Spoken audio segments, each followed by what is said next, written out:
Red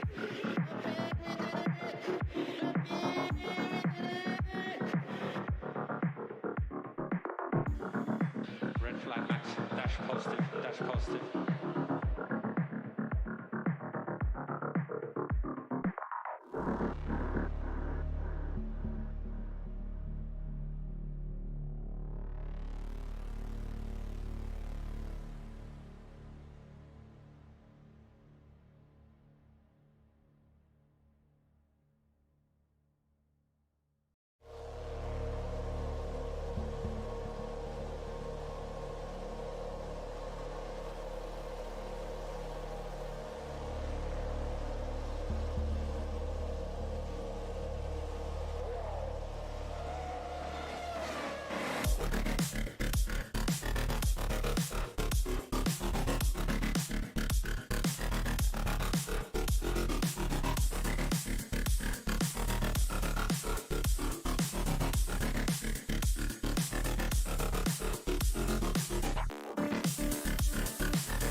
Red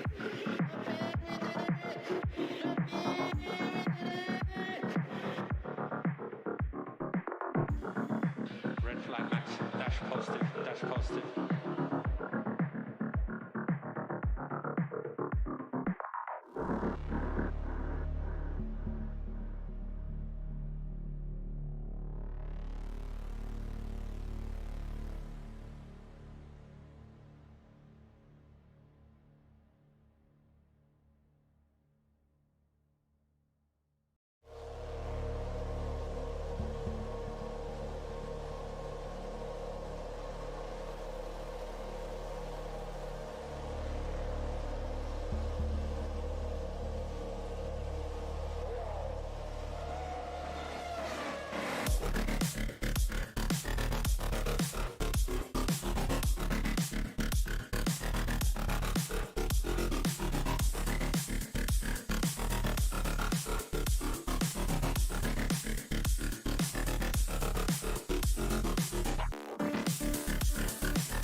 Red flag max, dash positive, dash positive.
Red flag Max, dash positive, dash positive.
Red flag, red flag, red flag.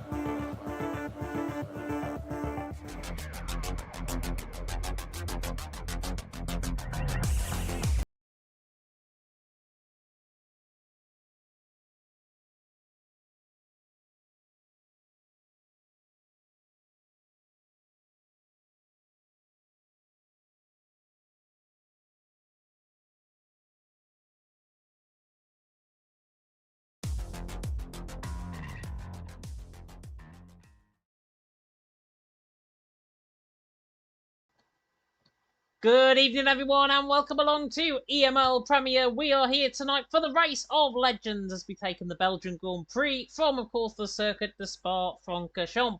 My name is James Head. I'm going to be taking to the stream, of course, as always, for this fine event, this Race of Legends, the first time we've ever done this in EML. And joining me in the commentary box, otherwise known as Mr. Jamie Morris, it is Mr. IRT Indigo. Indigo, how you doing? Hello, nice to be back, and I'm doing fine, thank you, mate. I hope you're doing well as well, oh, I can't even speak tonight. Sorry about that, but yeah, it's nice to be back, and yeah, see what happens here in the social race. It is a social race, isn't it? It is a social race. It is a social race. This doesn't count toward the championship or anything like that, which I think is fortunate because drivers will be panicking and teams will be panicking, thinking, why haven't I fielded the team and why haven't I fielded my drivers for this event either? But we are waiting on two drivers at the minute, Darren Smith and Distinct Andrew. I believe the weather is going to be set to clear. I have got it set to dynamic because I am an idiot and I didn't check the settings beforehand. That has just been changed though. It is now clear weather within the lobby, and hopefully we will be getting going very soon indeed. As I say, we're going to give Dara and Mr. Andrew 5 minutes, I think, if that, and then we'll get going very soon indeed for, of course, the Race of Legends. And speaking of legends here in EML, let's have a look at the field for the Race of Legends here tonight as well. We've got a very fancy graphic to go with it as well. In the Red Bull, we have the FER man of Devon alongside Marlon, who of course is a PSGL F1 driver. F1 Esports Challengers podium setter NLR Keki alongside his teammate NLR Rudy. They're both in the Mercedes. Stretch and Jazoo Rick are alongside each other in the McLaren, one representing PGS and one representing Jazoo. Daniel VT28, formerly, I believe, of NLR, if I'm not mistaken, and VIR, he's now in ET8 and he is in the Aston Martin. PGS, again represented by Benny, the manager, the GOAT, I've got to say, of PGS. I have to say that because he's my boss. Benny alongside Coginio, who has returned to PGS for the first time in quite a while, I've got to say. So a good German pairing there in the Alpines. GL Enzo, brand new driver to everyone. That might be going forward very soon. And the G League are going to be qualifying, I believe, in the qualifiers event. That's going to happen in a couple of weeks' time. He's alongside the TF10 man of Rotterdam. That is actually wrong on the graphic. He is now part of TF10, not part of ET8, as it's showing there on the graphic. Speaking of ET8, though, Lifebound and Bymark are in the Alpha Tauri. They're joining alongside each other. Tom and Detamo are in the Williams. Tom, of course, a PSGL F1 reserve this season. Darrett Smith and Distinct Andrew, both of them in the Alfa Romeo, both of them not here. Hopefully they'll be able to join very soon indeed. If not, we will get going in about a minute's time. And Matteo and Bunty representing the Haas team as well. One for CPI, one for ET8 in there as well. ET8 takeover, you could call it tonight as well. But Indigo, you commentate on some of these guys, of course, in Italy in the first social race that we did. Very much a stacked grid, I've got to say. Oh yeah, indeed. A lot of these drivers are very quick and very talented as well. So I can't wait to see how they all get out of the circuit. I've commentated over some of these as well, so I know majority of these drivers, in fact, all of them are very quick as well. So it's very interesting to see how they do here in the longest circuit of the calendar, which is 7 kilometers long as well. And these guys set very close times to each other, even though it is like a long track around here in Belgium, because past experience of how to commentate with some of these guys, it's very close times indeed. So we might see that again here around the 7 kilometer track, and the weather is set to clear, so there'll be no need to have inters or wets on standby, as it'll be fully sunny, and expecting the compound tyres to be used in the short quality and in the race too. So we're just waiting for the lobby to go and see what happens. Yeah, definitely. So Marlon now complaining in the chat apparently that the formation lap and safety car is set to standard. That's what I've been set to. I've followed the lobby settings completely as it's shown in the Discord, but I believe it also needs changing. This is why we go a little bit later, and this is why I check things before we actually get going. Coming into tonight, where is the setting for that? Rules and flags. And formation that needs to be off, and also needs to be on reduced damage as well. So I will set that very much so. Safety car. Yeah, safety car needs to be set to reduce. So safety car on reduce, formation up off, and then that is that updated. So hopefully everything will go according to plan in terms of that. Formation up, I honestly have seen in terms of the formation app that I've seen absolutely no problems with the formation app currently on this game, but apparently it is glitch potentially. But with Dara Smith and Mr. Andrew not being here either, we can now ready up. So I'm going to send that to everyone. It has just literally glitched everyone now and tagged everyone within the Discord. But we are now getting going, of course. And as you mentioned, Indigo, let's have a look at the track map in question, the dinosaur track as I normally call it. 7 kilometers length, 4.3 mile, 19 turns away now. A driver's out on track. 2 DRS zones, of course, one down in towards Lake Holm at turn number 6, and then one down, of course, the start finish straight down in towards the La Source hairpin at turn number 1. And obviously, coming into tonight, Belgium, historic track. Have got a full grid of legends. This a legendary track. What can be more legendary? Yeah, 1950 since we started racing. Earlier than that, until the actual Formula One Championship started in 1950. So this track has been around quite a long time, even before that, as well as Monza, Monaco, and the British GP. So a classic track, which has provided some plenty of action around here in the Arden Forest. But what actually will be here tonight, it's going to be very interesting to see how these drivers get along around this track, and can't wait, James. Yeah, definitely. So we are just loading into the lobby, and hopefully everyone is going to be in okay. It is set to clear weather, so it is, as predictable, for qualifying clear, which is very good. It means everyone's going to be qualifying on a set of soft compound attire, you would imagine as well. Normal lap times, because I've been, one of the times we've been getting set in from TML, the time trial times have been getting sent in, and I've been seeing drivers do around a 141, 142, so I think that might be the mark that we are certainly going to look towards here tonight, but we are going to get into the lobby. We're going to get now into the action. 18 minutes worth of qualifying about to begin, and with 17 drivers on the grid, it should make for a very much a fascinating night worth of action, including with the Esports Masters League logo on the top right hand side of your screen as well. But who should we be looking out for in terms of the racing here tonight, Indigo, do you think? Well, judging by my past experience commentating on these guys, I'd say Root Hullett, judging by his performance last time I've seen him race around here in Spa. So I'm actually not quite sure because anything could happen around here. We've got high chances of safety cars as well, with it being a very long and difficult track as well. Very easy to lose it at some places, especially at Lacombe as well. At the exit of the turn number 8, I think it is. But I'm not quite sure, to be honest with you. And I've seen the Tamo Devon's quite quick as well. Stretch, Keke in the Mercedes is quite quick. Bunty, Mark. I think all these drivers, it just depends on whoever can get a good lap time on the board and manage to soak up the pressure towards the end of it as well. And that last qualifying run at the end of the qualifying session. But it's going to be very interesting to see then well, who can set the lap time that needs to be at the very end. It all matters.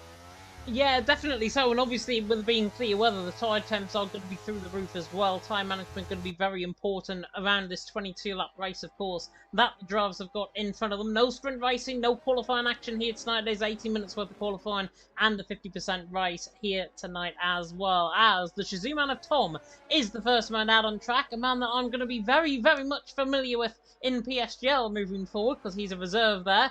And he's, of course, the F2 champion in PSGL season number 30. So he has got very much rich reward. Team Shazoo have previously won the EML championship, the team's championship as well. I believe he might have won the drivers' championship, if I'm not mistaken, as well, has Tom. And Tom, of course, one of the absolute GOATs, I've got to say, on PlayStation, well known within the community. He should be the first man out on track and first time to set a lap. And I would not be surprised if he's towards the top end of the field in qualifying. Yeah, me neither. I've commentated over Tom before as well in my past experiences. He's very, very quick. He's had some unlucky moments as Tom, but we'll see what he could do here tonight, along with his teammates, the Tamo there in the Williams. But as you can see there, Tom just warmed up the tyres as he's about to start his first flying lap in the Williams. The majority of drivers in out on the track, except Benny, who's still in the pit lane. But as you can see, Tom taking a wider angle so he can get on the throttle much earlier as he prepares his lap. There, a bit of wheel spin at the exit as DRS is enabled there for the first straight, headed down into La Source, braking at the 100-meter board, down into third gear he goes, back on the throttle immediately on the exit, using all the curb available to him on the left-hand side. Now bring it over to the right, taking the shortest distance through this section of the track. Now coming towards Eau Rouge Radio, should be fully flat out, and yeah, fully flat out there, no lift on whatsoever as Tom can confidently take it through there in the dry conditions. Now DRS enabled on the Kemmel Straight, reaching speeds about 340 kilometers an hour, about 230 miles an hour, then braking into Lacombe before the 50-meter board. It's incredible how late they can brake and carrying the speed and momentum through here. Fifth gear as well, fed in the throttle, using all the exit there as he could possibly get away with it, taking a lot wider angle going into Russell's, I think it is. Now coming out the exit, going into No Name, taking a wide angle through there. Fifth gear, using all the curb he could get away with as well. And now we're coming into Puwa. Let's see then how he takes it. Use the curb on the outside for extra support and grip. Lifts off slightly on the throttle immediately then. And now we're coming into the chicane. Let's see how he does through here. 50-meter board, swing it in, using all the curb on fifth gear here to the first part, Vanjie chicane. Second part, very nice as well. Used all the exit just within track limits there. Now we're coming to this right-hander here, mid-speed corner. But on the throttle once again, 12.9 in the middle sector. With coming out of Stablo, should be flat out through there, but some people, very easy to lose it through there with the amount of understeer you might get with the overheated tyres during the race.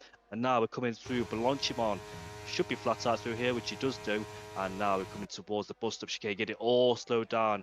Going to be nice and neat on the exit. All the hard work could be undone if he got the throttle way too early then as he experiments with the throttle, gets back with traction with a 41.0 as the first lap time for Tom.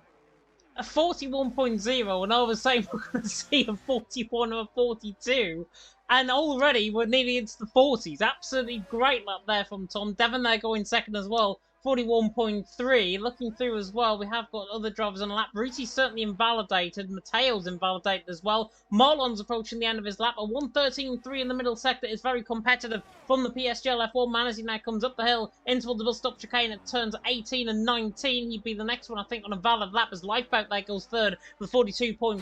Marlon, of course, part of the VIR team who, of course, took way far in terms of EML last season. I believe they took NLR quite far as well in the past. Marlon there going fourth. Enzo there going third as well. New guy on the block. I believe Enzo might have been part of the VAR team, if I'm not mistaken. The Frenchman there, part of the G League team now. He's there in third, and it's a familiar face to be moving forward with as well. Daniel there going third. Tom out on top, though. Devon in second. Daniel there in third. Shazoo Rick, formerly an academy man here in EML Premier for Shazoo. Now, of course, part of the main team, where I think was probably a couple of months ago. He is on the run in towards the right-hander of the Fania chicane, coming through the right-hander of turns 12 and 13, but I think he might have actually backed off his lap. He has indeed. Zurich has backed off his lap, which is good enough for me because I don't think there's anybody else on the lap at the minute. Yeah, so I just sit on board with a few drivers here. Lifeboat and the AlphaTauri validated, but I think he finished his lap anyway.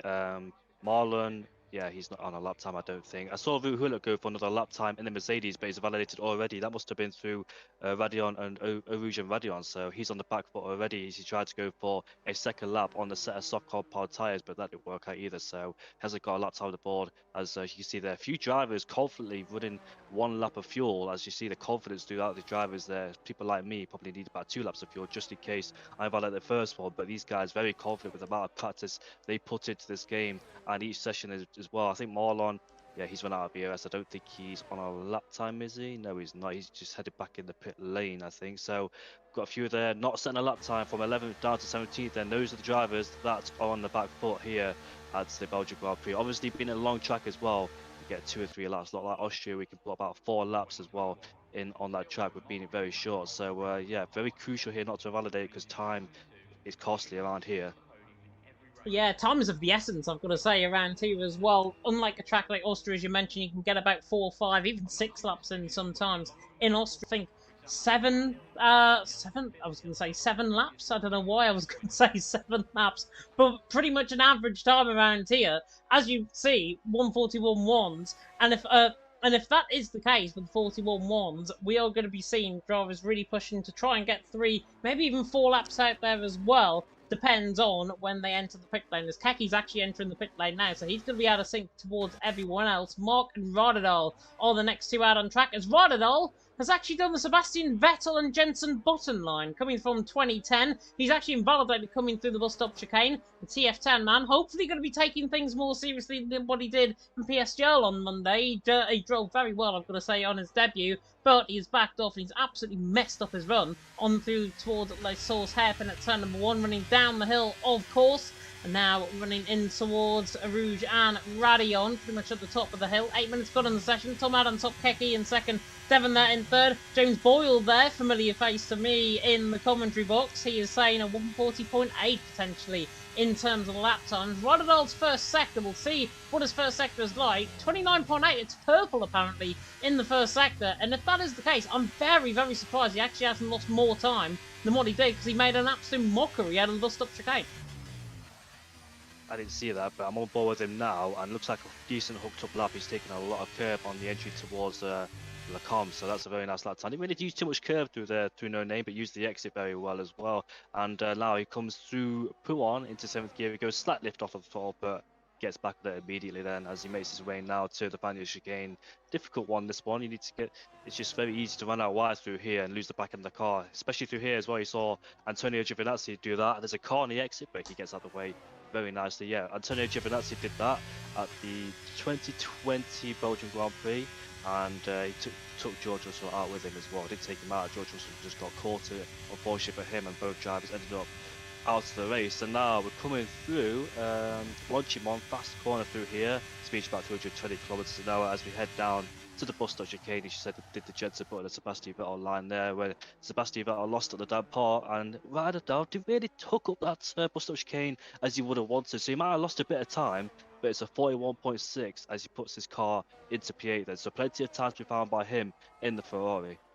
Yeah, definitely. So Rodadal much quicker on no for a fine fact he is around this track. Bolan there in 7th as well. That pretty much around each other's pace. I'm not surprised that they are beside each other at this stage as well. I believe Devon is going to be the next one to start up on a lap as well. Still got that glitch, unfortunately, before we get across the line to start the lap, where drivers are preparing still on their out lap.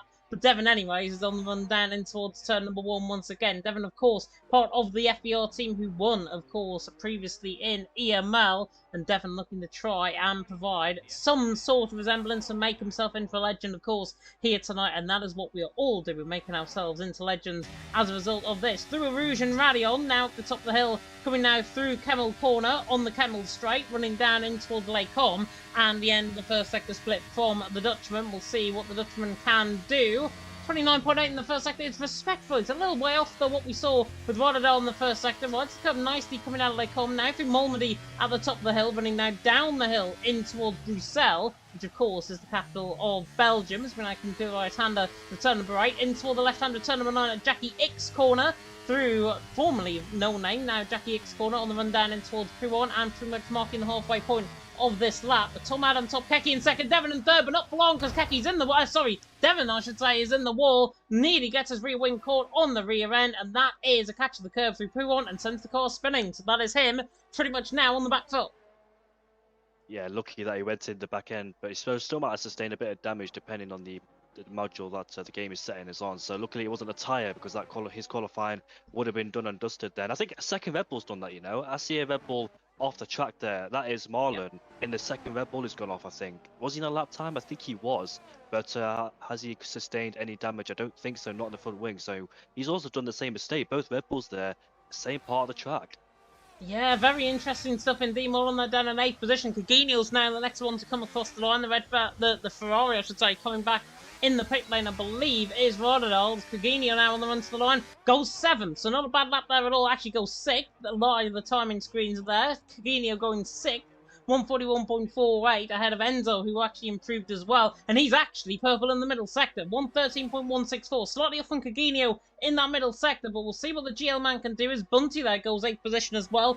Plenty of people there saying in the chat, including Gillian Parker, who I believe is his mum, in the chat saying, Bunty, come on, let's go. And Bunty is good here, says Phil. I wonder if that's his dad, potentially, in the chat as well. But Enzo now coming in toward the left-hander of turn number 19. It's Tom from Keke from Rick, but I don't think it's going to be that long, because Enzo now on the run to the line goes 5th. Puts it up there with Daniel. Good lap from him. 300ths of a second off, and 300ths of a second actually separating between. As Ruti there goes 2nd as well ahead of Keke. I was about to say Rick, Daniel, and Enzo separated by 500ths of a second. They're not now because Tom Hyde on top, Ruti in 2nd, Keke now in 3rd as a result of the second lap time being set. Lifeboat's backed off his lap as well by Mark. Is coming now through the left-hander of Pouon, the AlphaTauri. Just running wide there slightly. Matteo was on a lap as well. And Matteo very much took Rotterdam close in the Drivers' Championship last season. So we'll see what the ET8 man can do running up the hill, but I don't think he's got any ERS left. So I think he's actually backed off his lap as by Mark. 30.2 in the middle, 30.2 in the first sector, middle sector, nearly goes for a spin on his first run, 15 flat, and he's Larry coming out of Stavolo. Unfortunately for Mark, I was on board where they just carried understeer through Pouon, but not having the confidence to do so. So let's see how Mark does through these final sets off the track. 2 drivers yet to set a lap time, which is Mark and Matteo down in P17. I think Matteo is out there, but he's unfortunately. I think Mark's just gone deep again into the bus stop chicane and wiggles there at the exit corner. And it's P15 for Mark, 43.8. So hopefully on his last run on the set of soft compound tyres he can do it much better. Same as Matteo as well. Mateo's there, ran out of fuel, unfortunately for him. So those two on the back foot. However, a good lap time there for Ruud Hullet then to put his Mercedes into P2. He's out of sync from the rest of them, but finally gets a lap time on the board ahead of his teammate by almost a 10th as well. So can anybody beat Shizu Tom's time with a 41.0? If they're going to do that, they're going to be in the 40s if they can beat that. Yeah, it's going to be very difficult, I think, especially around a long-natured track like this. Ruti, I believe, is just coming back into the pit lane. He's there in second position, running ball with them now. Yep, Mercedes back into the pit lane. We're waiting on Matteo, Mark, and Bunty, I believe, to come back in the pit lane as well. We will see a bit of movement coming out of the pit lane very soon indeed. I think there might be a Williams coming out of the pit lane very soon. That might be the Shazoo man of Tom, who's currently there out on top. James Boyle, once again, saying in the chat, always nice to be back when I can. Always nice to see you listening as well in the chat. Very familiar face, of course, to EML and TML viewers in the past. Matteo coming back into the pit lane. And Mark is also back in the pit lane as well. So pretty much now, the final run's about to begin. Tom out on top from Ruti in second, Keki there in third. And considering these drivers do know how to set lap times, the top 12 are separated by, what, 6.5 tenths per second nearly. Very competitive in qualifying, and with the lap times, my TV is going to turn itself off. Luckily, I've got the remote to hand to do that. Luckily, didn't go black screen like it has done in the past. But we are now getting the final cars out of the pit lane. And speaking of that, top 12 separated by 6.5 tenths per second. Very, very close indeed in toward the later stages of the qualifying. Yes, it is indeed. We've got a few more drivers then out of the track. Interestingly, Shazoo Tom setting that lap time at the beginning of the session then, so nobody's able to improve on that lap time. Now the track evolution is kicking in as well, more grip being laid out on the circuit. Let's see if Tom can beat his time or get into the 40s or anybody else as well as we reach the later stages of qualifying, where there's going to be a mad dash coming out of the pit lane with all 17 drivers appearing on the track then. And it's going to be very interesting to see how all these drivers get on Tom's validity on his out lap, but hopefully he won't do it on his flying lap as he takes track position away from the Alpine there as well. We've got both Mercedes coming out two of the pit lane, so we've got an Aston Martin. Everybody's coming out of the pit lane for their last attempts then. It should be interesting then. And let's see how much fuel they've got on board as well, because if make a mistake, well, some can't go for a second lap, but if one makes a mistake, they can always go for another lap time. Depends where you are. If you like the Tom or the Alpine down there in P7, you can always go for that second lap. But majority of these drivers are very fast, and yeah, high ratings as well. They don't even need that second lap. They always do it on the first lap. Like people like me, I always tend to go out like 3 minutes in or something. So if I validate on my last lap, I could go for a second one on the same set of soft compound tires. Because I'm one of those drivers that just can't do the one lap pace like these guys. It's just incredible how these guys just hook up that lap instantly like that, especially the first part of qualifying as well, where you just settle down before waiting to a lobby, get into a lobby, then just set that lap like that, just knowing where the braking points are, how the track feels, how the car feels. So caliber of these drivers is very high. They are indeed better drivers than us, I've got to say, I think, on the game. That's for sure. I'd rather be in the commentary box, put it this way, than driving these guys out of track right now. Trust me. Tom on the run towards the line, in toward the right hand, I should say, plus horse at turn number 1. And we'll see what the Shazoo man can do. We'll keep on following on board with Tom until he invalidates or until he makes a mistake or something like that. We'll try and keep on board with everyone else as well at the same time as Tom now comes up the hill through a Rouge, and that's right, I'm actually at the top of the hill through turn number 3, now on the run through Kemmel Corner, on the run towards the Kemmel Straight and passing Dutch Corner on the left hand side. Not getting very much fans off the Dutch Corner there is Tom, but at 29.8 in the first sector, there or thereabouts. We were seeing Marlon 29.867, I believe it was, so he's 500s up purple in the first sector, as Keki's got a 5-place grid penalty for illegal blocking. It is a social race, so I don't think that's actually going to be recalled, but PSGL PCF1, I know for Fine Factors had the same issue. I believe it's a glitch in the game, so nothing can be done about it, even if you do reset the lobby. As Tom now comes in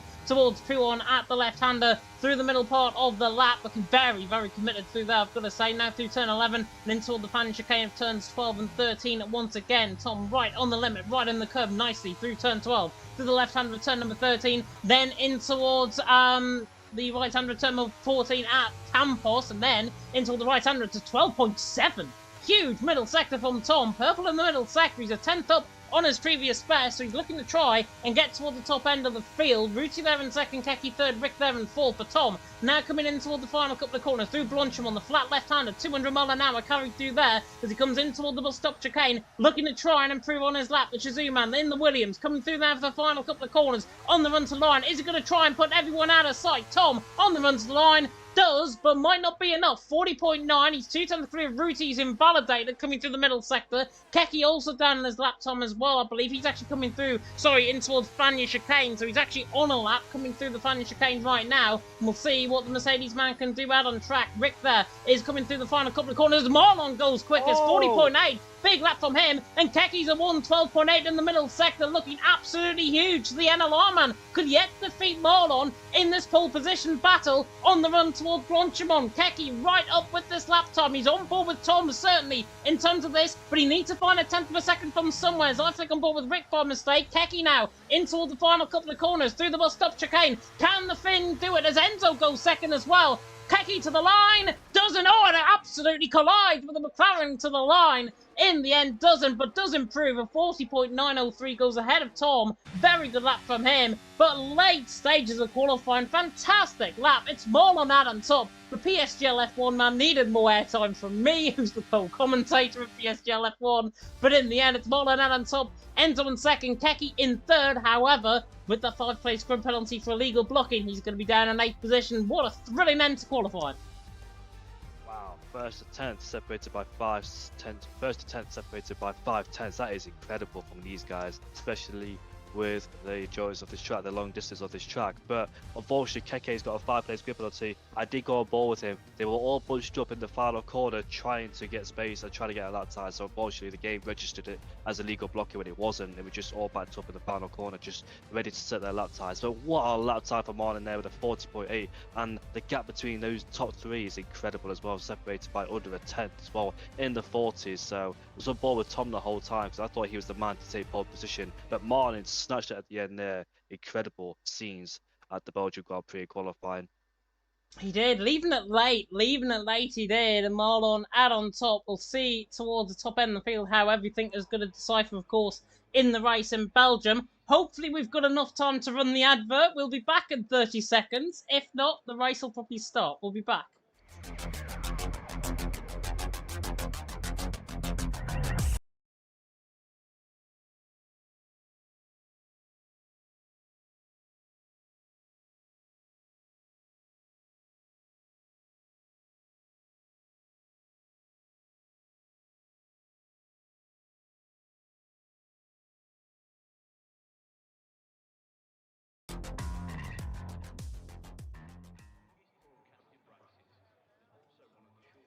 And that was a word from our sponsors, of course, Next Level Racing for EML and TML, our sponsors, of course, Next Level Racing. And that same rig that you have seen is up for grabs for the Drivers' Championships here in EML. Sadly not tonight, sadly no prizes given for the Race of Legends, just purely a social race, but it gives everyone a real insight to sign up as well. And why wouldn't you sign up to EML and TML for season number 5 for EML and season number 10 for TML, as we are about to get going, I believe, out on track. We are waiting for players right now, and it seems like the 5 red lights are about to come on. I was going to ask you for your top 3, but here come the 5 red lights here in Belgium for the Race of Legends, and it is lights out and away we go, and Marlon gets a very good start. Enzo alongside him will try and pull across, but Marlon gets a phenomenal start and leads in towards turn 1. Tom dives to the inside line of Enzo, a little bit of contact further down the field. Rodadell again in position, and Coginio in the mid-pack as everyone's clean through turn 1 safely. As soon as I say that, Tomo is in the wall, and then there's a VSC deployed already out on track as Tom gets the move done on Enzo,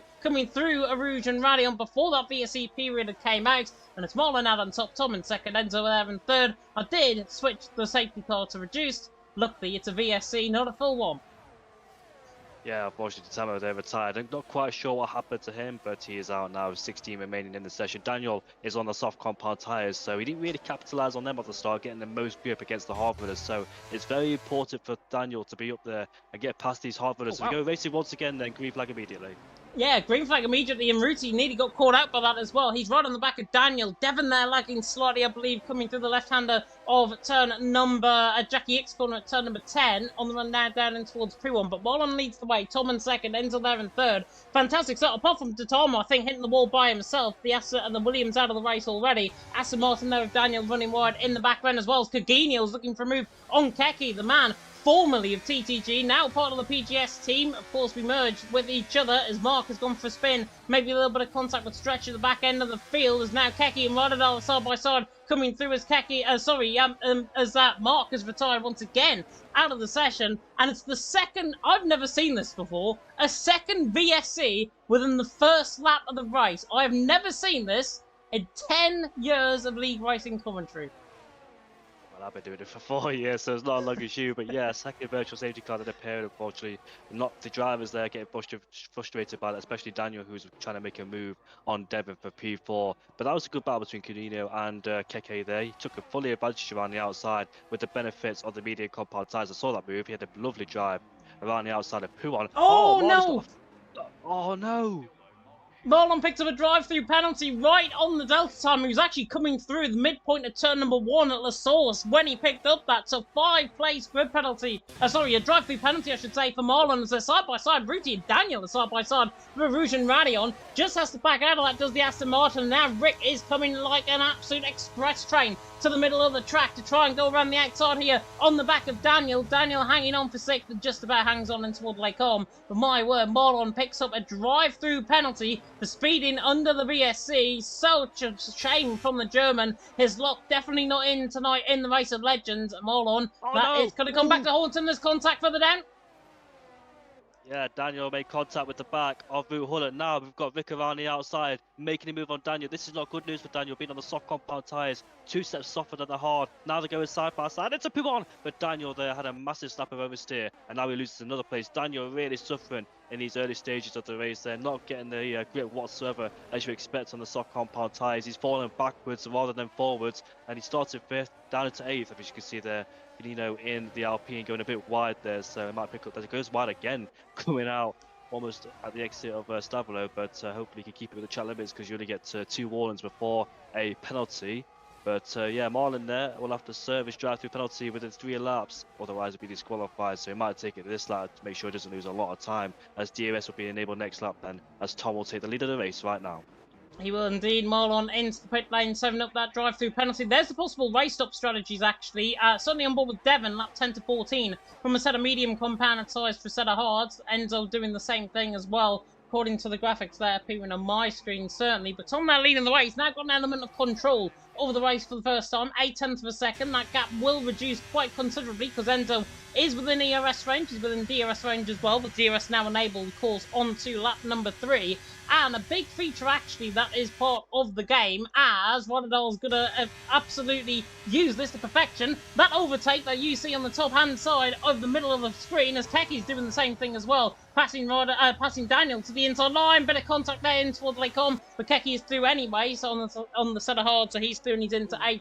Daniel there in 9th, and Daniel once again getting absolutely chucked out of the bin, quite literally, as Bunty's down the inside of him and towards the right hand of Bruxelles. Benny involved in this battle as well, and Daniel dropping positions. The softs clearly not working early on in the Race of Legends, but it's Tom that leads the way, Enzo in 2nd, Devon there in 3rd. And the feature that I was going to say about until we saw all of that action was now in operation from Keki. Overtake there. As soon as you get on the ERS, that actually automatically flicks into overtake mode. Oh, does it actually? That's interesting. It does. It does. It changes whenever a driver uses ERS. So I'm going to go on board with Daniel in the hope that he now uses those. There we go. Overtake on Daniel. He's got a little bit of ERS on. Just use about 5% there. That is the new feature within the game. Oh, okay. That's interesting. I think I need to try that out myself, but we've got a very close battle between the top 3 that is they're all bunched up within the DRS feature. I think Daniel might have gone for a move at the bus stop chicane as I switched to the top 3, but Daniel had to back out of it, of bullshit for him, so he did not make that move as crucially as he would have wanted on those soft compound tyres there. So Tom is the leader of this DRS train. This DRS train goes from 1st to 9th then, so no advantage from the guys further behind as they're all carrying the same speed down the straight then, so they'll be stuck in that DRS train waiting for the race to go on. First in, you'll just see drivers just sticking with each other as Tom there is under huge pressure from Enzo right behind us. Enzo flies the DRS, very easy move indeed. Well, what about the Red Bull of Devon? Will he make it being 2nd in the DRS training rather than 3rd? And he will do. He goes around the outside and he overtakes it before the corner. So that's nice there from Devon. He moves himself up into 2nd place, taking advantage of the DRS there off Tom, who is vulnerable on the straight. He is indeed, but look at the amount of ERS that he's got. He's got about 25% more compared to Devon. Certainly a lot more than Enzo, about 25% more. 94% that Tom's got. Enzo was on 68, and Devon on 68% as well. So Tom clearly saving ERS. He's not at all bothered about the front two actually getting ahead of him, because he can now dictate the pace to how he wants to and his rhythm, and hopefully that he doesn't blow up like Tadej Pogacar in the Tour de France today, as Coginio goes around the outside of Rick into the final chicane. Brilliant move by Coginio. I know he's on a set of mediums compared to a set of hards, but that is remarkable from the PGS man. Welcome back to PGS, Coginio. Fantastic stuff. Oh, no. He nearly loses it, and I nearly butcher him in terms of the commentator's curse, but he's just about got away with it, and now Rotterdam's on the offensive, coming now down in towards Blanchimon once again, and Rotterdam's going to try and catch on the back of Coginio. Coginio, I was about to say, brilliant recovery in terms of that spin, or that slight half spin, and a brilliant overtake, and now he's under pressure from Rotterdam, but he's going to keep the position until the stop chicane. Coginio, PGS, we have not missed him at all. Yeah, Rick had to back out the throttle there, otherwise we got a face full of the Alpine, which allowed Radador to get on the throttle quicker than him and overtake with the process, so that's a big advantage for Radador there. Also on the medium compound tyres too, so looking to work his way up through the field there. As you can see, drivers sliding through the field, sliding through the track there, as you can see, especially through a heavy braking zone at turn 1 as well. It's so easy to lock the rears up. Snatch the brake here, rear locking, it's very easy to do around here. It's like the 2019 rear locking over again. However, the front, they're all bunched up. Devon's going for a move. He takes the lead of the race off Enzo. Now, what about Tom further behind? That is very close indeed. And Devon makes the corner though. He stays ahead of Enzo with Tom right to the back. We've got Cunino overtaking Radador there for P5. And he moves himself up there into 5th place. What a race it's been so far. And that was a real look there from Tom as I was running on board with him in towards Bruxelles. Nearly got a caught on the curb and nearly ended up for a spin there. Did Tom. Nice on the rear locking. 10 out of 10 for effort on the recovery. As Enzo there in second. The Frenchman under pressure from the Brit. And Ruti Devon fourth. Finn is doing a good job as well. But Devon controlling the thing out in front. Daniel now holding up a big old train in behind us. Marlon picks up a 3-second penalty. As if this race couldn't get worse for Marlon. He is picked up a 3-second penalty, but with those two VSCs early on in the race, it has somewhat done the blow a little bit in his favour, because he's on that sort of medium compounder tyres. He's only 2.2 seconds off Benny, and he's only, about 10 seconds off the race lead as well. So Marlon has got a very good chance, as Mateo's going to go for the move on Lifeboat. The two ETA boys side by side in towards Blanchimon. Mateo just about gets through on Lifeboat there, in towards the right-hander. As Rotterdam and Rick are side by side coming through the bus stop chicane, which I think is what you're on board with. Keki, I think, tried the dive bomb down the inside line there as well on Rotterdam. And now they're certainly going to be too wide down the straight in towards Lake Com. But in the end, Keki can't get the odd job done. But Rotterdam rear locks in towards turn number 1, and Keki is just a sitting duck, can't avoid him, and makes a bit of contact. I think his right side and plate damage is fine though. Yeah, so what happened at the bus stop chicane was Radador rear locked his brakes and unfortunately went for a half spin. And he lost the place in the process towards Rick then, so he falls down into 7th place and not where he wants to be whatsoever. I've seen a few drivers locking up their rears there as Enzo retakes the lead of this race. These two will be swapping positions constantly as well in this race, swapping for DRS trains there. And further back, I think Daniel's gone off the track, and hasn't he? He has. He's just gone off the track coming through Lake Com, and also Benny and Lifeboat have been side by side through the same series of corners, right in behind as well. Fantastic battle between them both. Lifeboat trying to give Benny the front door and shove that door shut, and he has done indeed. Lifeboat around the outside. He's on that sort of soft compound tire. The PGS man could not live with that, to be honest, and Benny there down in 13th, Lifeboat there in 12th. Great battle between them both as well. And this is what we like to see. And look, I mean, the whole field are nearly covered by each other. Marlon's 9.2 seconds behind in 14th position, and has only got a second and a half to gain to back on the back of Benny. Bunty being the real cork in the bottle further down. But apart from that, if Bunty was any closer, this field will be covered by about 8 seconds, and there will be no room for error, as Devon is on the back of Enzo once again, in towards the bus stop chicane. Lap 6 out of 22, going into lap 7. Is Devon going to try the move to the inside line into the bus stop? Thinks about it, fakes the move, maybe as a defensive ploy for Tom in behind as well. And Enzo there leading the way from Devon in second, as he gets a little bit leery, actually, the Frenchman on the exit of the bus stop chicane, as Devon runs down the straight once again. Can't find the way through and can't get the job done, as Marlon has got the job done on Benny out of the final corner bus stop. And Marlon making up places there. He's not too far behind Lifeboat, who's on the soft compound tyres along with Daniel then. So I expect those soft compound tyres to fade away. Their peak performance will be gone right about now. They switch over to the hards very shortly. Indeed, don't want to make it a two-stop around here. But here comes Devon then on Enzo, going side by side with him as he moves himself up into first place. But here comes Shizou Tom going up the inside into Lacombe. Has he made it stick? Yes, he has. Nice move there from Tom to put his Williams back up into P2. They're all bunched up together. One of these drivers make a mistake. It could cost hugely from the guy behind. Being so close cause a constitutive effect as well.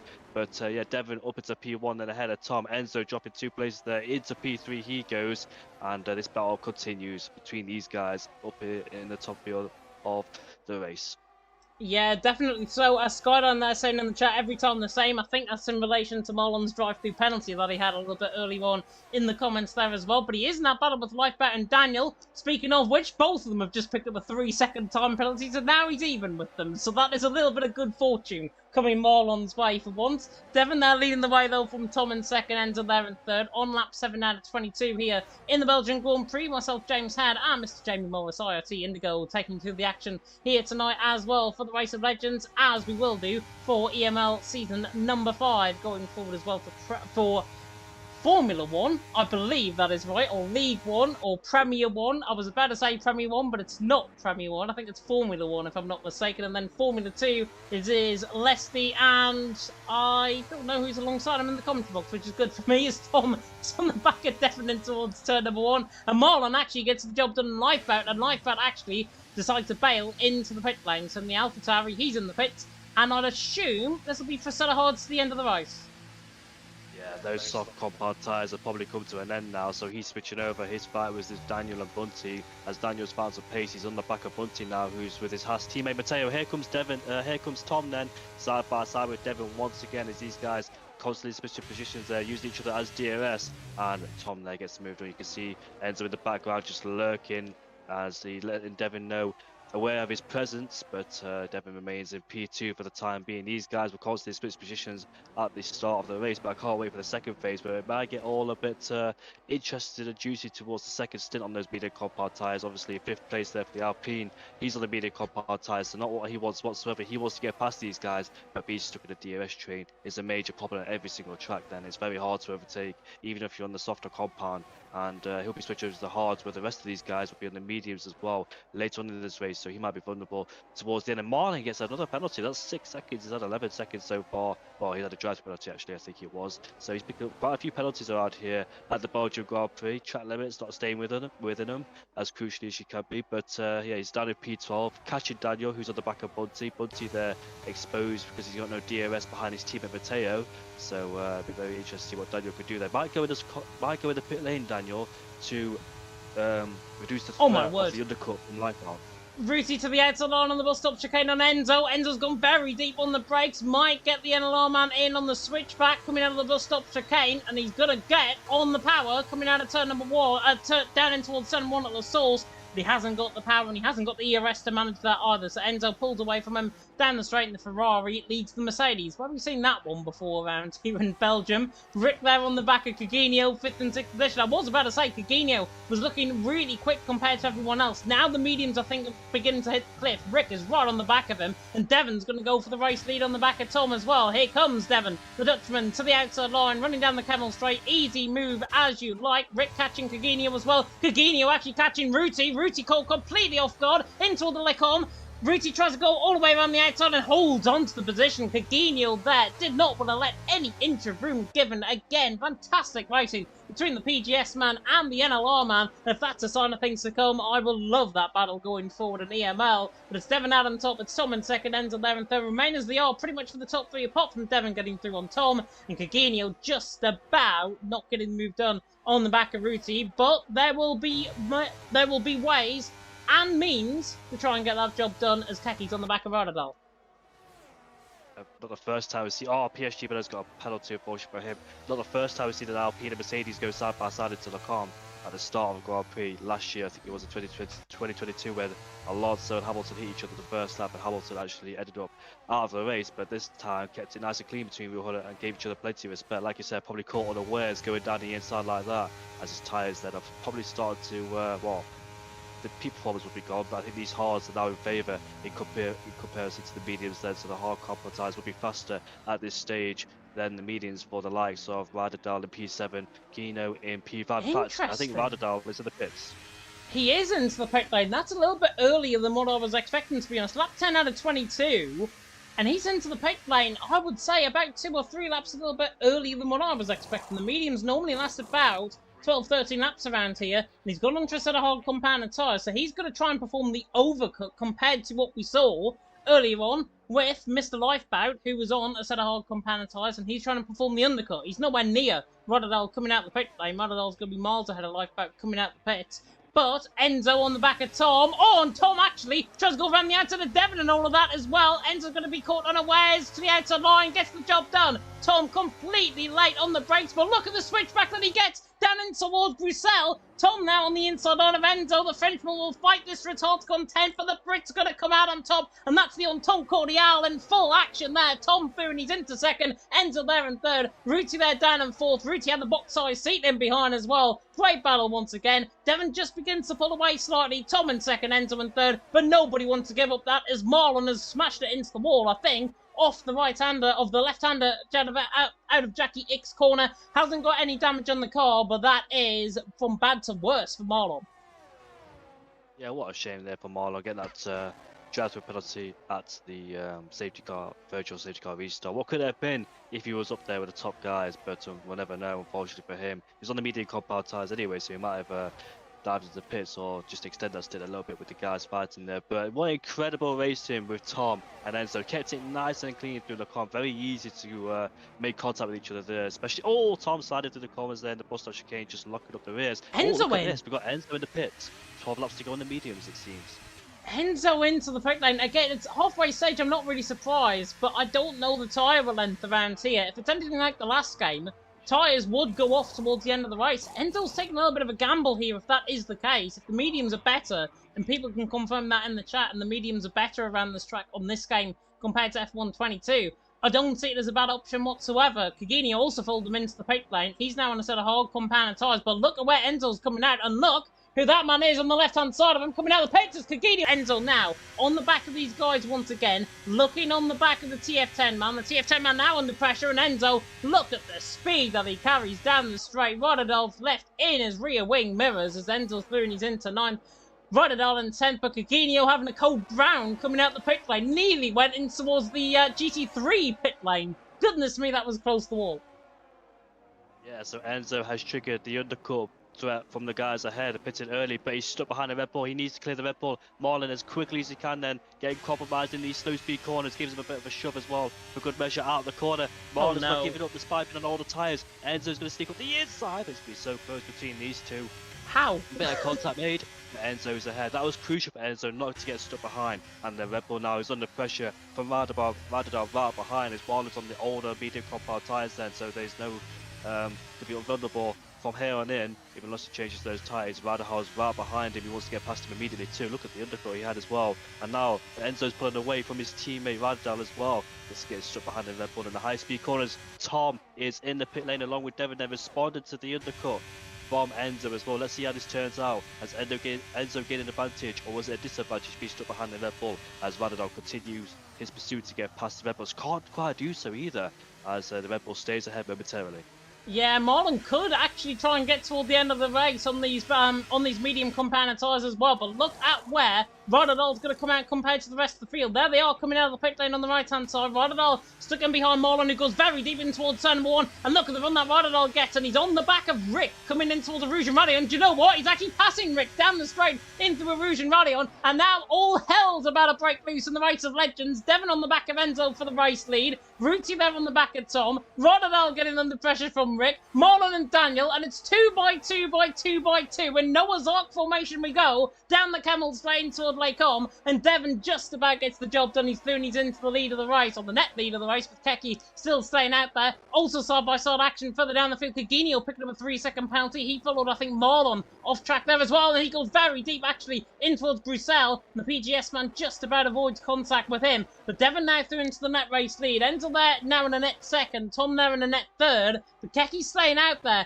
He wants nothing to do with this battle. He's going to try and perform the overcut. But as we've seen so far, Mr. Indigo, it is medium compounded tyres and the undercut that it seems to be working. Yes, indeed. New medias versus all the hards, and Enzo there almost got the undercut on all of them, but he rejoined actually first in the train ahead of him. But Devin had the DRS, he blasted past the Ferrari there, and Tom almost did as well. With the overspeed he was carrying, I thought he was going to get past him as well, but not quite do so, and stayed behind him for the time being. Like you said, Keke there, not pitting, so he's staying out there, probably hoping for a safety car, which is his best bet now, because the undercut, he would definitely be undercutted by now. If it wasn't a lap ago, but yeah, Devin in the lead train, he'll be the DRS provider from here on in.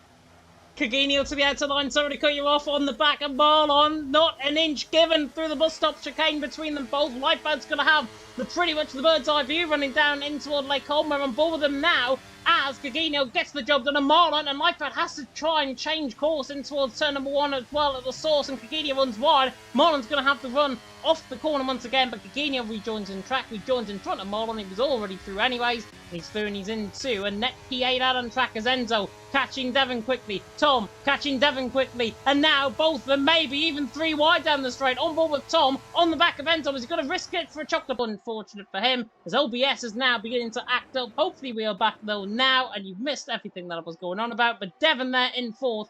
Now on the back foot compared to Tom and Enzo. But he has saved a bit more EOS. Yeah, he has. I noticed that on the straight as well. Tom saved a lot of EOS in this race. Very good at EOS save as well, which paid dividends for him later on as well. So let's see how he uses that to his perfection later on in the race with just under 10 laps to go in this race then. So it's going to get very spicy now as Radadol picks up a 3-second time penalty. He's pushing as hard as he can to stay in this DRS train. Here comes Daniel. Daniel lost a lot of pace at the start of the race, but look where he is now. Here he is then in P8, doing a phenomenal job, clawing his way back. Maybe it was the soft compound tyres overheating slightly. We'll never know if it was damage too caused by that, but he is back then, and he's side by side with Radadal, and he's getting past him right now before Blanchimon could overtake there as he uses overtake. He's quite low on the EOS as well, trying to catch up. Here comes Tom for the late race lead and the bus stop chicane. Late to the brakes as well. What a fantastic move there from Tom to be late. Here comes Keke in the pit lane then, so he pits onto a brand new set of mediums and off away. No, softs actually. So he extended his stint to soft compound tyres. Let's see how he does towards the end of this race. He's getting all spicy now here in EML.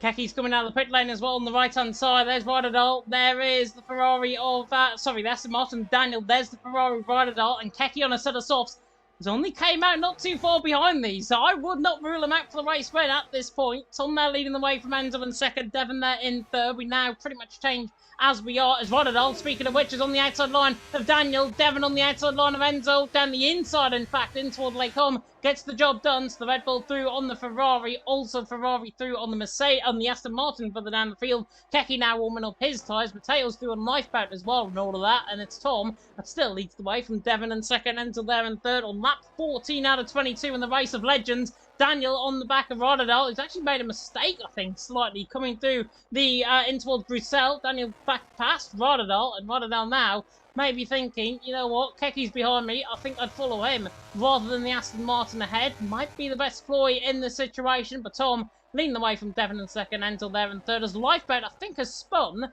slightly, coming out through through Puon. Yeah, he's slowing down on the exit there, so he must have to stop oversteer. So, but here comes Keke through Stavolo. Not really many overtakes you'll see through here. Purple with a set to go with it as well to show his pace. He overtakes Radadal. There's no match for Radadal, unfortunately. The guy ahead is 2 steps softer tyres than you, so Keke can now focus on Daniel ahead, and once he passes him, he can focus for the top 5. Then let's see how interesting it's going to be. Does these guys know that Keke on the soft compound tyres? I think Root Hullet knows because his teammate are probably in the party together, but these guys ahead have to watch out for Keke as well. So this could be very spicy towards the end of the race with multiple strategies got on the field there. Tom made a slight mistake coming out of turn 1, which have Devin all of the back of him for sure. He's definitely going to overtake him because he's so close to him. DRS detection point is right here, well within under a second then, as you can see. They're climbing up the hill towards Radion, pulls to the left hand side. DRS enabled. What about Enzo? Will he follow through? Look at the overspeed he has. He has good straight line speed as Enzo. Here we go then on the Camel Straight, and Tom falls down to P3, unfortunately for him. It's going to be like this throughout the whole race as well, as Radadal actually gets past Daniel, so we're not working well for Daniel whatsoever. He was hoping to pull away. As Keke gets a 3-second time penalty, that's going to cost him crucially towards the end as well on his pursuit to try and win this race, but now he's got a 3-second time penalty to his name. A lot of drivers in this session are picking up 3-second time penalties as well, not surprised. Extended the chat limits around here. Daniel looking for ways to get past Radadal. those two have not finished squabbling yet. Daniel wants to dispose of him very quickly, been on the medium compound tires, but Radadal is able to stick with it. Oh, he's off the track! Did he stay out the wall? Yes, he did then. So a snap of oversteer, probably took too much curb on the entry, and thankfully he saved it, and he fortunately put him on down his P9. Daniel would be relieved that's happened. Yeah, he did, and Rodadal dropping down at the back end of the field. He's now in 9th position, as you mentioned. Mateo there in 8th. He's now through. ET8 man, of course, won in Bahrain, I believe, last season, if I'm not mistaken. And that is really going into the depths of my mind, quite literally. Devon there leading the way from Enzo in 2nd. 7 laps to go, including this one that we're about to go on to. Tom there in 3rd, Ruti in 4th. Lifeboat picking up another 3-second penalty. Let's actually have a look at the position penalty, at the penalties that have been lost from the drivers. Keki's on 3, Daniel on 6, Rodadal, Caginio, Bunty, Benny all on 3, Stretch on 6 along with Marlon. That would have been 11 seconds though, even without that drive-through penalty, and Lifeboat on 9 seconds worth of penalties right down at the back end of the field. In terms of position gains, most positions gained out on track, well, it's Mateo, 5 positions gained, Devon's gained 3, Tom's about to gain 1 potentially on the back of Enzo, running down the Camel straight once again, the Williams closing in quickly on the Ferrari, but the Ferrari's got such good straight line speed down the straight. There was a yellow flag out of the bus stop, and that is Lifeboat, I think, that has spun coming through the bus stop, gets on the car, gets on the rotation once again, gets the car back going again, and Tom now still can't find a way through on the back of Enzo, as Rodadal is through on Daniel, running down in towards Bruxelles. They're actually side by side, just coming on the exit of Lecombe. And Daniel back on the inside line. Cagini has to take a void in action. Bunty involved in this as well. All hell breaking loose for 8th. Oh yeah, indeed. I think actually Daniel made a mistake coming out of Lecombe. I'm not quite sure if he spun or not because Keke got past, Mateo got past him very easily. And now Radadal is back with Daniel then. So those two can't leave each other alone and they're swapping for PA. What's happening to him? Has Ruti had a disconnection on the NAI? I don't know what's going on here. I'm not sure if Ruti's had a disconnection. Oh, and he's lagged forward. He stays in P4, that was just a lag. Thankfully, that was so fortunate there. Thankfully, it was just lag and nothing else. I'm not quite sure what happens to the other guys if they got caught out. If that happens on their screen, if it happened on their screen, they'd be very nervous. Enzo's had a huge mistake as well coming out of Blanchimont. Sorry to cut you off. I'm not sure if there is a bit of lag going on within this lobby now. Might be my internet cutting out potentially. I hope it's not. Enzo there in 2nd, Tom in 3rd, but a little bit of instability now coming in the lobby. Enzo having a lag spike. We saw Ruti having a lag spike. Everything seems fine now. But something to bear in mind, I think, moving forward, and certainly something if you don't want me as a lobby host moving forward as well. I should have been a lobby host tonight, but unfortunately, I was not aware about crossplay being on. I was wondering why I couldn't invite people, but I'll turn that off next time, and I'll invite the rest of you guys as I'll be the lobby host. So, oh, look at Enzo. Here comes Enzo then once again. That was a late move there to overtake Devon. And my Tom fancy a move up the inside. Oh, that was so close. The thankfully didn't spin. That was so close. Too close for comfort, and Tom there could have ended very badly, but thankfully only went to a slide and not a spin, and remains in P3 there, which could have been a race ender right there. Devon was aware, he moved just late enough to allow Tom enough space, and thankfully no further contact was made. Yeah, thank goodness, and Tom and Devon have had that rich history in the past of actually making contact with each other, both in EML and in other leagues as well, and hopefully that is not going to follow, and hopefully they don't go and make it personal like it might do in PSGL later on the season. Who knows? Enzo there leading the way from Devon in 2nd, Tom there in 3rd, Ruti there in 4th, Keke there, Rick there in 5th, but look at Keke on that set of soft compound tyre, now in play. My main concern was his ERS. He saved up a bit now, 17% of ERS now on the back of this train. Those set of softs are going to take a right hammering in the second half of the race, and that means Keke essentially is probably going to drop back off this top 5 rather than go forward through this train, as Devon on the back of Enzo once again into the bus stop chicane, not late on the brakes though. Tom very late on the brakes. In the background though is the Shazoo man, but still Enzo that leads Devon in 2nd, Tom there in 3rd. There is another yellow flag. That's the Lifeboat, I think, crashing coming out of the pit lane, which is very much the worst thing you have to do, and luckily it's not been broadcast on the stream for everyone to laugh at, which is good.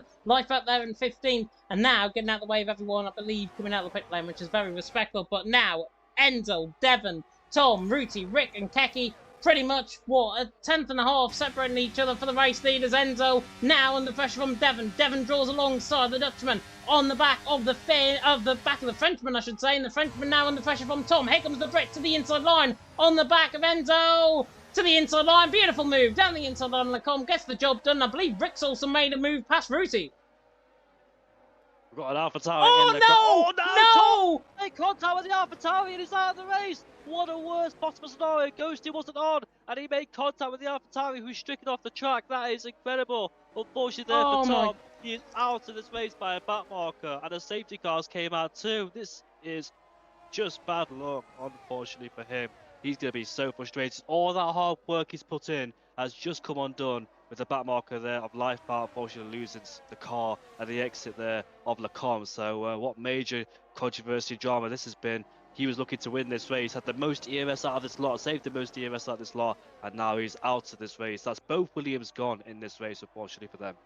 Yeah, and I mean, I've seen it all now with Tom. He cannot get any more unlucky, I think. He was having a fantastic race right up until that point. A back marker, who albeit, I'm not sure if he was trying to rejoin on track or he made a mistake himself. I think it was the latter. He made a mistake himself. The ghosting system has failed, essentially. The ghosting system completely on this. Safety car drawn out. The ghosting is working within this lobby. We've seen it before. Zenzo's into the pit, Rick into the pit lane as well. Ruti also in, Keki also in, so a double stack from the Mercedes pit crew. Devon staying out there, which is probably maybe the best thing to do, I think, in this situation. Who knows, though? But ghosting, I will double check now in the lobby for everyone to see that ghosting is on, and I guarantee that it is on. Where is the ghosting? Collision's on. Collisions is on. Off for first lap, disabled, and off for griefing, disabled. So, collisions is on. Ghosting, I am just trying to have a look. I'm trying to find this. Yeah, I think with collisions on, ghosting is supposed to be off. Therefore, it's automatic. Therefore, the game essentially has actually failed with the ghosting system, which I think just comes to show ghosting was on, A. B, there was a spin by Life barred him out of the race, and Tom unfortunately got caught up in that, and C, Codemasters needs to fix it because there's a glitch in the game. I actually can't see the ghosting on my setting. It says collisions on, so I'm not quite sure that's the ghosting system or not. But yeah, this is interesting. Then PSG Benny's also stayed out there. Why not? Trap position for him. So that's helped Devon a bit with a car in between him and Enzo, as the rest now have gone for the soft compound tires. Keki there a bit. Well, he's out. He's not in a advantage anymore, essentially, because the rest of the guys on a brand new set or used set has cost soft compound tires, depending how many they've used or what their tire strategy is. So Keke there, unfortunately, was looking to try and win this race on those soft compound tires, but everybody else is on the same set, so he's out of that advantage now. And let's see then what happens. I was about to say, who wants to be last? Who wants to be first at the end of the last lap? Because DRS, as you can see, has been powerful around here, and nobody wants to be in that first place, otherwise they get exposed on that straight. Maybe Tom, because he had a lot of EOS at disposal, but yeah, nobody wanted to be in first place. But I think DRS might be enabled on lap 22. I'm not quite sure, very nip and tuck, but we're about to see what happens there with Devon there exposed with the soft compound tire runners right behind him. Can he defend from those guys, or who will it be taking the victory? Well, I think it's actually been quite smart, I think, from the McLaren and also from Benny as well, because there's going to be no DRS for the final 2 laps of this race. We'll be getting going next lap around with Stretch and Marlon not getting in the back, and of course the safety car only picking up on 1 lap. So this is their first lap. The second lap will be the next lap under the safety car, and that's when it's going to come in onto lap 21 of 22 laps here in Belgium. And Devon might have been quite smart because he's realised that safety car is going to stay up for 2 laps. Benny's done the same thing as well. Why not take that gamble? Why not take the risk? You've only got one way to make yourself a legend here in the Race of Legends, and that is to win the race. And Devon is doing that right now, currently. Ron there saying in the chat, it's a game glitch. They tend to not ghost at times. Baz Bremer also reiterating the same thing as well there in the chat. Yeah, I've seen it in PSGL in the social races, and I'm not sure if they've got rid of that within the coding of the game. I'm not sure if it's been automatically added in the coding of the game. It has been removed as a setting within the lobbies, which is wholly unfair, I think, because ghosting, I think, should be set off for lap cars, and it has been a setting in the past that we have set here in EML and TML. But if it's a game glitch, then it all lands on one shoulders, basically, and that's the Codemasters, and that's the developers of Codemasters, who basically have completely, and we're past the watershed, so I'm going to say this, they've completely effed things up. It's quite simple. They've effed things up with Goldstein. They've turned on. They've basically put the setting as inactive, and therefore it's now automatic in the game, and the Goldstein should be set automatic. But because we're still a month into the game cycle, it hasn't been fixed yet, which is just stupid. Yeah, I concur. Every time we have a brand new game out, early in about a month or two, there's always been glitches. Like always these silly little glitches we should have. I remember in the last, well, as a commentator, the last 2 games, I remember the timing going up and down, and when we get onto lap 2, the timing sorts itself out. So these little bugs are very annoying, and you would have thought of it in an F1 game a long time. I can't remember when it was first introduced by Masters, probably about back in 2010. I'm not quite sure when it was. After all this time, you would have thought how to fix these glitches early stages. It's obviously in every single game, no matter what game it is, like F1, COD, whatever, you're always going to have early little bugs and glitches, but we're a month in, and it should be all fixed by then or two. But yeah, it's ever since a brand new game has started in F1, always glitches. Yep, safety car could have come in this lap. Ron there saying in the chat, is that Jamie? I believe it is Jamie alongside me in the commentary box. I hope it is. The last time I checked it was. But it is Devon, now the virtual Bertman, and it is the virtual safety car, and it's Devon who now leads the way from Benny in second, Enzo there in third, and with only 2 laps to go of the Belgian Grand Prix of the Race of Legends, who is now going to etch themselves into history as Daniel's been given a 5-second penalty for ignoring the yellow flag. Caginio's absolutely flown off the map. He's coming through Blanchimont and has jumped ahead of everyone else. And I do not know how that has happened. Devon now has to pass the whole field. Caginio's going to have to get back in position. And now the safety car restart. It's just terrible. There's contact as well. And that's Rick, I think, that's made contact with the back of Enzo. What is going on? He just outbroke himself. What is going on? Like you said, I'm not quite sure if these guys are the same lobby or not, but Caginio completely went flying past everybody. But off we go then for the safety car restart. Rick is out of contention for a race win. Then it's down to Enzo. His first target on the mediums is Benny as he goes down the inside into turn of 1. Has he made the stick? Yes, he has. A bit of a shove, but that's racing hard but fair. And Enzo then up into P2. He's got 1 lap left to chase after Devon.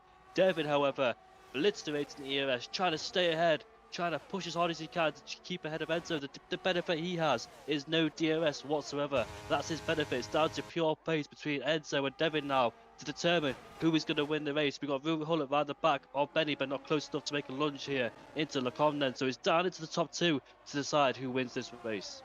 It is indeed, and Devon, I was about to say, I thought he got away with that one. But look at side by side, Ruti on the back of Benny. My word, what a late break that is down in towards Bruxelles. Brilliant stuff from the NLR man. Makes Benny look like an absolute ordinary driver, I've got to be honest. He is no ordinary man in there in 4th. He's on that set of mediums and he is struggling. And Ruti now all of a sudden's up to 3rd. Fantastic stuff by the Finn.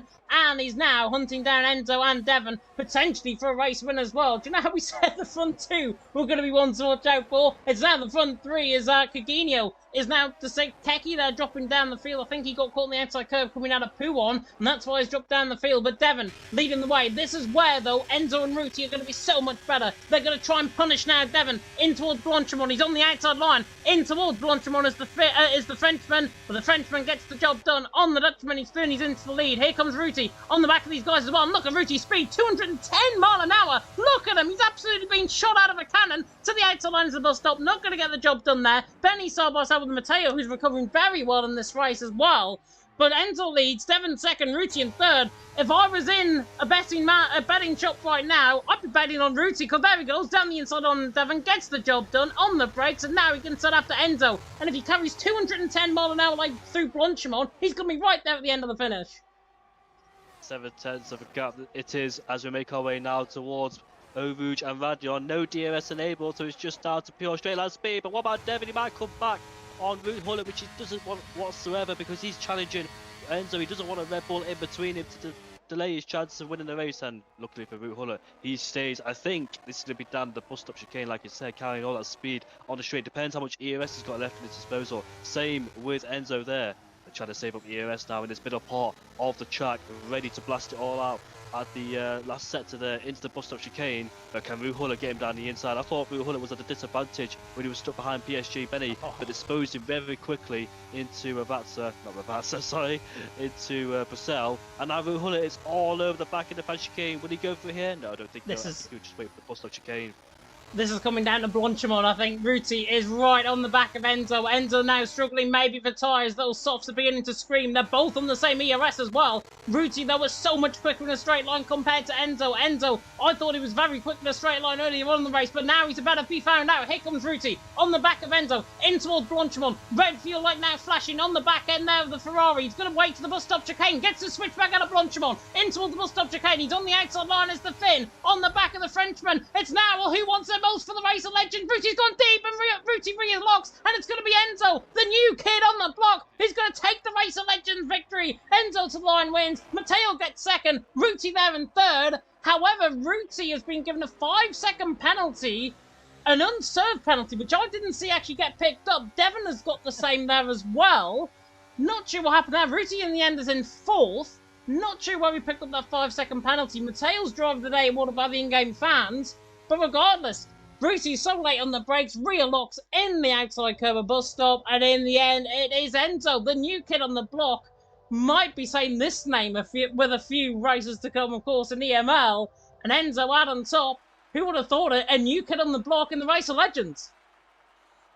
Incredible racing there. And look at Matteo, who hasn't been on the podium once in this race. Finds himself a P2 as he overtook Devon before Blanchimont as well. Pressure was high between Root Hullet there and Enzo, side by side going into the bus stop chicane. Unfortunately, Root Hullet locked up into the bus stop chicane, rear locked up, and gave the position back to Enzo. The Frenchman, the new kid on the block, like you said, did a fantastic job in this race. He takes the victory. And what could it have been with Tom as well without that safety car? This would have been an amazing fight between the likes of Enzo, Devon, Root Hullet, Keke as well. Keke was on the soft compound tyres before this safety car came out. Tom and Rick as well. What could it have been for those guys as Marlon takes the fastest lap of the race as well with a 42.7, finishes out of top 10. And a lot of drivers here picking up penalties as well in this race as well. Not surprisingly, at the Belgian Grand Prix, very easy to extend track limits, but top three there kept it clean with no penalties whatsoever. They kept it clean, and Devon apparently had a 5-second unserved penalty, even though he's finished third with no 5-second penalty. Very strange this game, I swear, sometimes. Enzo wins from Matteo in second, Devon there in third, Ruti in fourth, with Keke in fifth, Benny in sixth, Bunty in seventh, Rodadol in eighth, Marlon in ninth, and Kagini ran off the top 10, fastest that point as well to Marlon. Stretch, Daniel, Rick, Tom, Lifeboat, Bymark, and Tomo in the top 17, and the 17 drivers that competed in the race of legends. And I'm just going to throw out there, for all bias sake, Tom was robbed, I think, in that race from Lifeboat and that collision. He would have been well in there towards the end of the finish, and it would have made for fantastic viewing towards the end. That was so unfortunate from Tom's perspective. But what we can do before we end off the stream is remind everyone of what is to come for the EML Teams Championship and indeed the Drivers' Championship as well this season. And that is, of course, a trip to the British Grand Prix for the first race of the season. Of course, qualifying night is going to become before that. And I'm just going to have to get the dates for this because I have forgot, which is not like me because I'm normally on par with everything in terms of the racing. Qualifying night, I believe, is happening at the end of August, if I'm not mistaken. I believe it's 2 weeks before round one. I'm just going to double check this and check. Yeah, qualifying 30th of August, so 2 weeks before the racing in Britain. So 30th of August. Sign-up deadline is on the 2nd of August. If you do want to join the sign-up, of course, for EML, the Discord link is there. I believe the sign-ups link is also in the Discord. So if you are in the Discord, you can tune in for that as well and have a check on there. But looking through the calendar, Jamie, British Grand Prix, then Australia, then Japan to start off the season. Not a bad round to start off with, certainly our home track. Indeed, me and James are Brits, so very excited to see us at the British GP. So that's the first race of the season. I can't wait. The Australian Grand Prix can be a good race as well, especially now with 4 DRS zones, I think, on the Australian Grand Prix track. So a lot of DRS trains there and possible overtaking opportunities right there as well. And Japan, always a good circuit. Figure of 8 circuit on the calendar as well. So the first 3 races will be very good indeed. And Belgian Grand Prix, what a race. There was like 6 drivers in contention for a win as well. That safety car spiced things up at the end. And we saw a nice battle towards the bus stop chicane as well to round things off. So, yeah, that's a fantastic race. And it was a pleasure to commentate with you for the first ever time in F1. First ever time, but you said earlier on, not the first time that you've been in the commentary box with me, because I apparently interviewed you in Singapore for the IRT team. Yeah, you did. I don't think you remember I got on the podium because I think the rest of the guys were strugglers. I think I actually can't remember what league race it was or event it was, but I think it was the last game where it happened. I just had a one-off lucky race. I got on the podium and got to speak to you.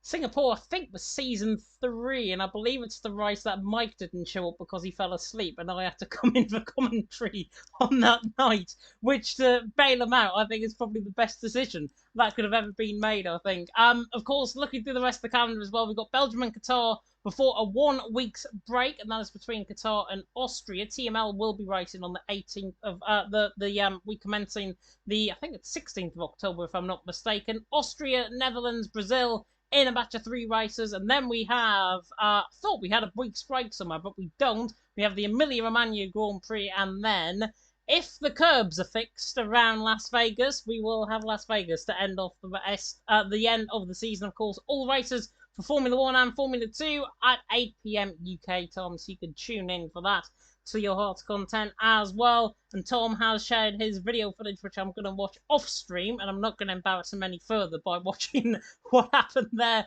with him and Lifebound coming out of Lake Comme. But in the end, a fantastic race from everyone. Britain, Australia, and Japan. Of course, the first 3 rounds of the championship, and a fantastic race to be had here tonight in Belgium. And we, I think, are going to end it off here. And I have to thank Mr. IRT Indigo, Mr. Jamie Morris, for joining me in the commentary box alongside me. You'll get used to this pairing quite a lot this season. So we will be back for qualifying night, and that is on the 30th of August. I know for a fine fact there's probably going to be social races before then.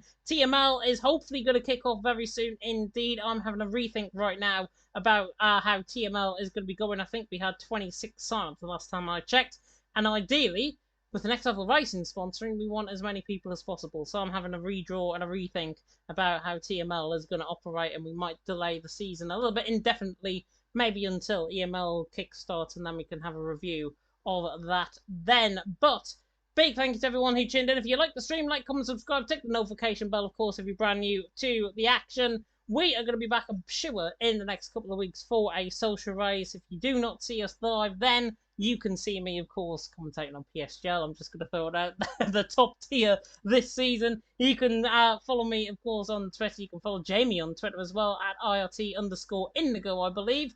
And I am at PGS_Jhead on Twitter. So if you do want to check us out, I believe all of that is going to be added in the description as well for this very video as well. I'm waffling on, as per usual. Thank you so much for watching, and until next time, goodbye.